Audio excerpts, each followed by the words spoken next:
ताज्या बातम्यांसाठी पाहत रहा तिचा सागर न्यूज।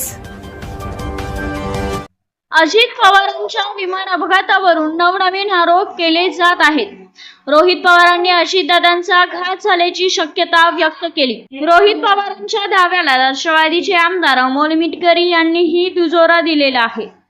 या आरोपादरम्यान विमान अपघाताची शॉकिंग अपडेट समोर आलेली आहे। बारामतीतील विमान अपघातातील ब्लॅक बॉक्स जळाला आहे, त्यामुळे डेटा रिकव्हर व्हायला अडचणी येत आहे। त्यामुळे ब्लॅक बॉक्स मधील पुरावा नष्ट झाला का अशी भीती आता व्यक्त झाली आहे। अजित पवार विमान अपघात प्रकरणातही राष्ट्रवादीचे आमदार अमोल मिटकरी यांनी एक्सवर पोस्ट करत काही उपस्थित प्रश्न केले होते। ब्लॅक बॉक्स जळालेला असल्याने डेटा रिकव्हर करायला अडचणी येत असल्याचे आमदार अमोल मिटकरी यांनी सांगितले।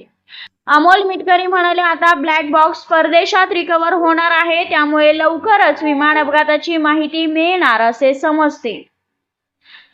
आम्ही तोपर्यंत वाट पाहू, पण त्याआधी विमानतळावरील CCTV footage pilot Sahil Madan, pilot Yash, pilot Sumit Kapoor आणि शांभवी पाठक हे घरातून किती वाजता आणि कुणाच्या गाडीत निघाले, कोणत्या रोडवर ट्रॅफिक मध्ये अडकले, त्या ठिकाणचे सीसीटीव्ही फुटेज आणि या सर्व पायलट्स 28 जानेवारी 2026 चा दिनक्रम महाराष्ट्राला कळून द्यावा अशी विनंती अमोल मिटकरी यांनी केली।